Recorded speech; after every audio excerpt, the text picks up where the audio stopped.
ഒട്ടനവധി വിക്ഷേപണ പരിപാടികൾ ആസൂത്രണം ചെയ്തിട്ടുണ്ടെന്ന് ISRO പുതിയ chairman doctor V Narayanan.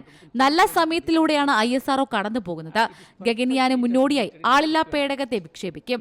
Chandrayaan 4 ഭാവിയിലെ വലിയ ദൌത്യമാണെന്നും പുതിയ ദൌത്യം പ്രധാനമന്ത്രിയുടെ തീരുമാനമാണെന്നും അദ്ദേഹം പറഞ്ഞു. പുതിയ ചെയർമാനിലൂടെ ISRO ചെയർമാൻ സ്ഥാനത്തേക്ക് വീണ്ടും ഒരു മലയാളി എത്തുകയാണ്.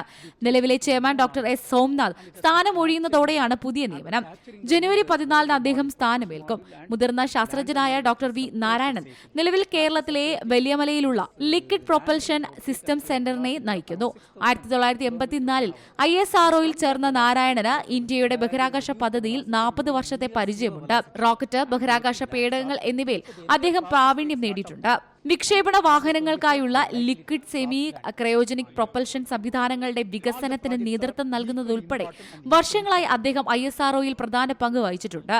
LPSCയുടെ ഡയറക്ടർ എന്ന നിലയിൽ റോക്കറ്റുകൾക്കും ഉപഗ്രഹങ്ങൾക്കുമുള്ള പ്രൊപ്പൽഷൻ സംവിധാനങ്ങൾ, വിക്ഷേപണ വാഹനങ്ങൾക്കുള്ള നിയന്ത്രണ സംവിധാനങ്ങൾ, ബഹിരാകാശ സംവിധാനങ്ങൾക്കുള്ള ആരോഗ്യ നിരീക്ഷണ സാങ്കേതിക വിദ്യകൾ എന്നിവയുടെ മേൽനോട്ടവും അദ്ദേഹം വഹിക്കുന്നു. Science desk, C Malayalam news. ഏറ്റവും പുതിയ വാർത്തകളും വിശേഷങ്ങളും വിരൽത്തുമ്പിലറിയാൻ സി മലയാളം ന്യൂസ് എല്ലാ ഡിജിറ്റൽ പ്ലാറ്റ്ഫോമുകളിലും ലഭ്യം.